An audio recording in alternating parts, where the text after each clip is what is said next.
Assalamualaikum warahmatullahi wabarakatuh. Okay, class. In this special occasion for the next material, we will discuss and learn about teaching listening to young learners.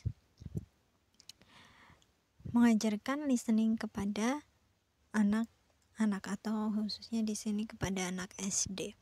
Okay, so the first, what is listening? Okay, this is receptive skill. So, listening involves making sense of the meaningful sounds of language by using context and our knowledge of language and the word. Berarti listening itu meliputi meaningful sound of language, suara-suara tentang kebahasaan yang berhubungan dengan konteks dan pengetahuan kita tentang bahasa. Jadi, mendengarkan suara yang merupakan bahasa. Learners have to able to understand the main idea of what is said as well as specific details. Jadi, murid itu mendengarkan dan juga memahami inti atau topik dari apa yang dikatakan kepada mereka atau dari apa yang mereka dengar. Jadi bukan hanya mendengarkan, tapi juga memahami apa yang mereka dengar. They also need to check any prediction they have made and understand the speaker's meaning, emotion, and opinions. Jadi dari apa yang mereka dengar, mereka juga bisa membuat prediction. Prediction maksudnya di sini adalah bisa mengira-ngira bagaimanakah emosi si A ketika mengucapkan kata ini, atau apa makna yang tersirat dari yang diucapkan oleh si B, dan lain sebagainya. Okay, let's see. Mendengar in English itu there are two kinds, hearing and listening. I hear you and I listen you, but they have different meaning. Hearing and listening are not the same, tidak sama. Tapi when you listen, then you hear. Ketika kamu listen, berarti kamu hear.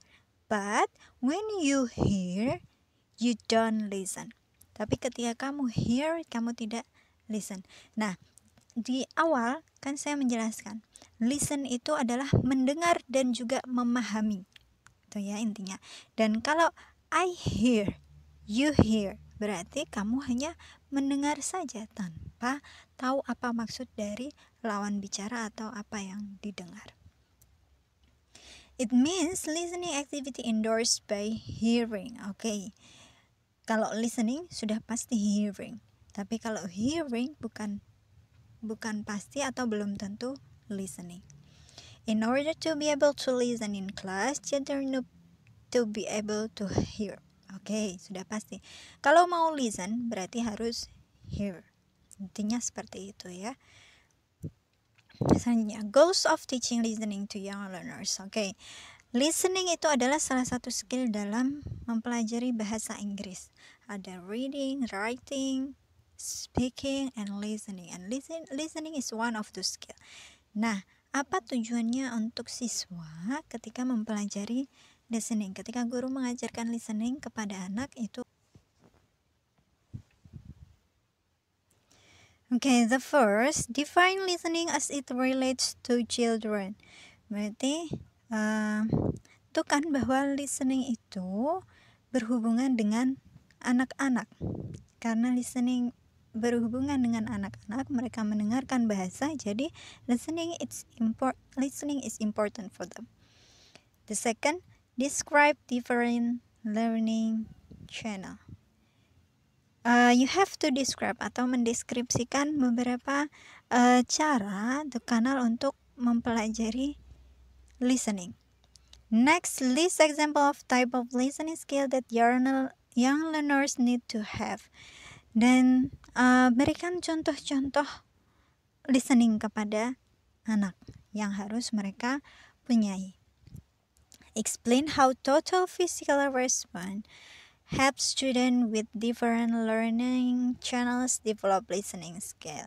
Jadi menjelaskan kepada mereka bahwa TPR itu benar-benar membantu mereka untuk memahami listening skill. Berarti kan banyak sekali tujuan atau goals ketika mengajarkan listening, dan salah satunya adalah TPR. Identify listening activities for children learning English as a foreign language, as a foreign or second language. Mengidentifikasi kegiatan-kegiatan pembelajaran untuk listening untuk anak sebagai bahasa kedua. Okay, listening as a foundation for other skills.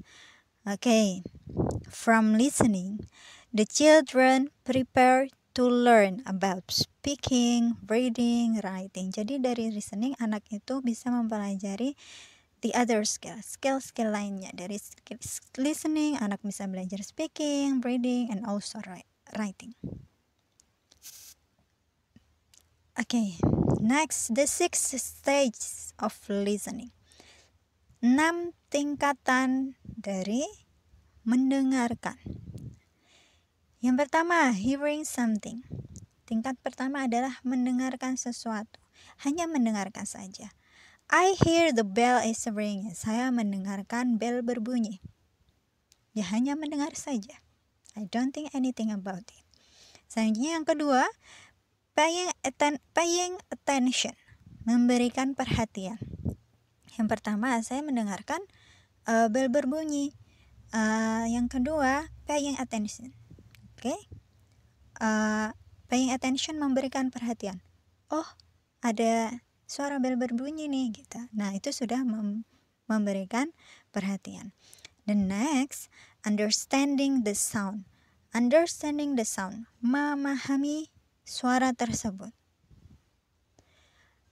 Oke, tadi kan saya mendengar suara bel, lalu saya memperhatikan, oh ada suara bel.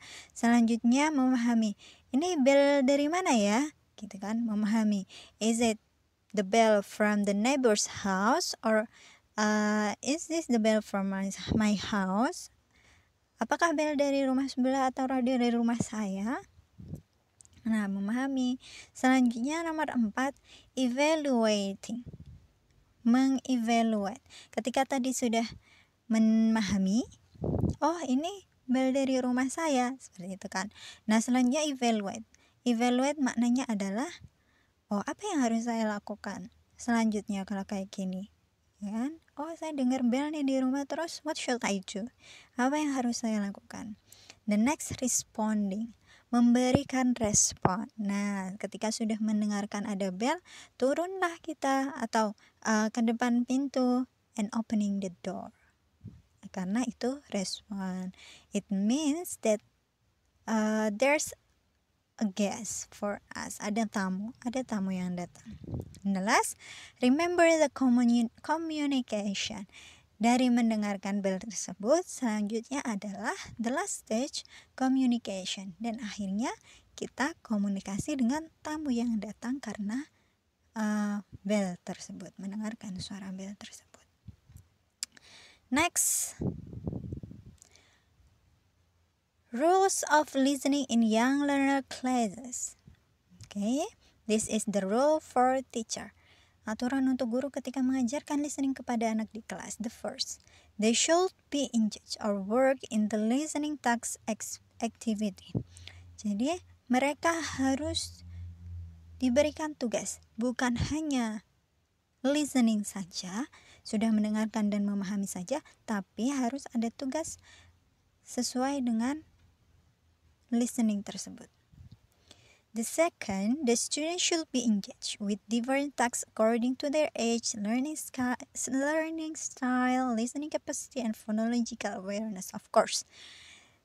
Mereka harus diberikan tugas-tugas yang berbeda sesuai dengan umur, style belajarnya, kapasitas belajarnya, dan juga phonological awareness, kesadaran mereka tentang fonologi. The third, the teacher should train the student to listen to the English sound carefully. Guru juga harus mengajari mereka untuk mendengarkan mendengarkan bahasa Inggris secara pelan-pelan, secara hati-hati atau dengan baik. The fourth, the teacher should train the young learner to follow simple instruction to get them ready to develop other language skills. Jadi, guru juga mengajari mereka untuk mengikuti instruksi-instruksi yang mudah. Jadi yang kita berikan adalah instruksi-instruksi mudah sehingga mereka mempersiapkan diri untuk mengembangkan other skill. Skill-skill yang lainnya. Listening relate to speaking, listening relate to reading, and etc. 5. Different listening tasks should be addressed in class. Jadi, tugas-tugas listening yang berbeda harus ada di dalam kelas. Contoh, listen and do. Dengar dan lakukan. Next, listen and draw. Dengar dan gambar. Next, listen and color. Dengar dan warnai. Next, listen and mime. Dengar dan praktekkan wajahnya. Next, listen and predict. Dengar dan prediksi. Listen and respond. Dengar dan respon. Nah, itu tugas-tugas yang bisa kita berikan kepada anak. Next, the student should be given different tasks each time they listen to the same text. Jadi misal ada satu teks yang sama, tapi kita bisa memberikan tugas-tugas yang berbeda dari teks tersebut. Dari satu teks misal, mereka mendengarkan teks tersebut. Yang pertama, mereka menggambar dari apa yang mereka dengar. Yang kedua, mereka mempraktekkan mimik wajah dari tokoh dalam cerita dan lain sebagainya. The next input through tips, video or teaching modeling should be provided. Okay.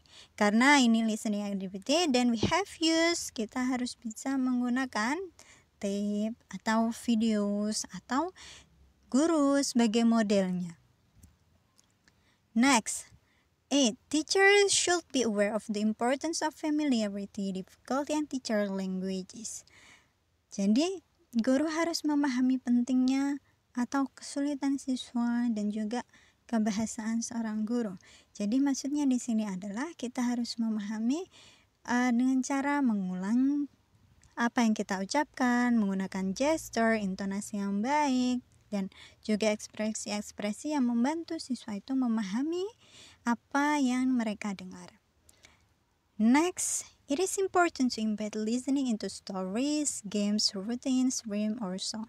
Jadi, penting juga ketika listening activity bisa kita hubungkan dengan stories, games, atau kegiatan sehari-hari, ataupun lagu. Jadi walaupun mereka tidak memahami semua kata, tetapi dari kata-kata yang mereka bisa pahami, atau dari visual dari gambar, atau dari gesture dari gerak tubuh, jadi mereka bisa memahami makna yang ada. Next, both bottom-up requiring linguistic knowledge and top-down requiring word knowledge, listening should be addressed. Bukan hanya kebahasaannya, tapi juga pemahamannya tentang lingkungan. Seperti itu, oke? Listening, dalam listening bukan hanya memahami tentang kebahasaan, tapi juga lingkungan sekitarnya.